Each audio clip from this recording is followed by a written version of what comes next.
عامر ایک انتہائی غریب شخص تھا جس کے گھر میں مفلسی اور بھوک نے ڈیرے ڈال رکھے تھے۔ ایک مزدور شخص جو اپنی دہاڑی سے بیوی بچوں کا پیٹ پالنے کے ساتھ ساتھ بوڑھے والدین کی بیماری سے بھی لڑ رہا تھا۔ محنت عامر کی وہ خوبی تھی جو اسے مزدور ہونے کے باوجود کئی لوگوں سے منفرد کرتی تھی۔ اپنے کام کو احسن طریقے سے کرنا بھی پڑے لوگوں کی خوبی ہے، اور یہ لوگ مزدور، ڈرائیور وغیرہ کوئی بھی ہو سکتے ہیں۔ عام طور پر مزدور طبقہ اپنا کام ایمانداری سے نہیں بلکہ مجبوری میں کرتا ہے۔ ٹھیکیدار یا مالک مکان کی موجودگی میں کام کرتے ہیں اور اس کی غیر موجودگی میں آرام سے بیٹھ جاتے ہیں یا وقت ضائع کرنے کو ترجیح دیتے ہیں۔ عامر ان تمام لوگوں سے یوں مختلف تھا کہ وہ مالک مکان کی غیر موجودگی میں زیادہ کام اس سوچ کے تحت کرتا کہ کوئی اس کے بارے میں یہ تصور بھی نہ کرے کہ وہ وقت ضائع کرتا ہے یا اپنے کام میں کوئی کوتاہی کرتا ہے۔ ایک مرتبہ عامر مزدور کے انتظار میں بیٹھا تھا کہ ایک نوجوان لڑکا اس کے پاس آ کر رکا۔ لڑکے نے عامر سے معاملات طے کیے اور اسے مزدوری کے لیے اپنے ساتھ لے گیا۔ لڑکے کا گھر تعمیر ہو رہا تھا، یہاں پہلے ہی کچھ لوگ کام کر رہے تھے۔ عامر بھی ایک مستری کے ساتھ لگ کر اپنا کام کرنے لگا۔ 10 دن یوں ہی گزر گئے اور یہ نوجوان لڑکا آتے جاتے عامر کو غور سے دیکھتا۔ اس سے پہلے کبھی کسی مزدور کو اتنی محنت، ایمانداری اور احسن طریقے سے کام کرتے ہوئے نہیں دیکھا تھا۔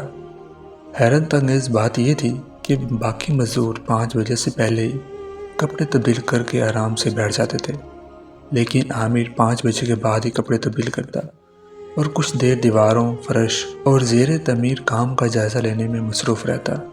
کچھ دن کے بعد اس نوجوان مالک مکان نے ایک مستری کو اپنے پاس بلایا۔ کہا، تم عامر کو مستری بنا سکتے ہو؟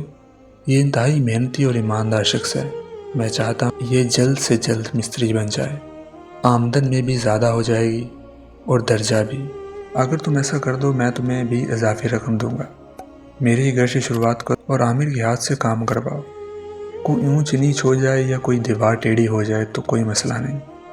مستری نے اس وقت عامر کو بلایا اور کہا، کل سے مستری والا سامان لے آنا، تمہیں اب مستری بننا ہے۔ یہ بات سن کر عامر کے چہرے پر بلا کی خوشی اور سکون تھا۔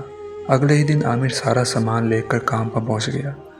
اس کے ہاتھ میں اتنی صفائی اور مہارت تھی کہ مستری بھی حیران رہ گیا، جیسے آدھے سے زیادہ کام عامر کو پہلے سے ہی آتا ہو۔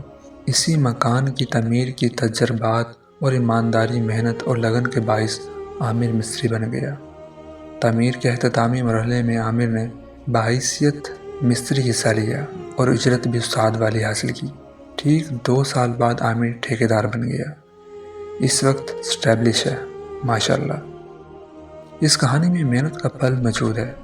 اللہ تبارک و تعالیٰ محنت کرنے والے کا دوست ہے اور دوستی نبھانا خوب جانتا ہے۔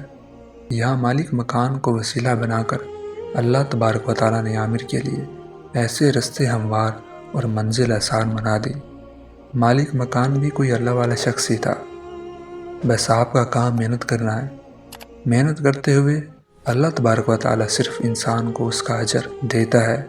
تم دنیا کے لیے محنت مت کرو، تم صرف اپنی ذات کے لیے محنت کرو، اور پھر دیکھو اللہ کیسے تمہیں رنگ لگاتا ہے۔ اللہ کریم سے یہ دعا ہے کہ ہمیں اور ہمارے تمام دوستوں کو اس طرح رنگ لگا دے۔ پاک اللہ، آمین۔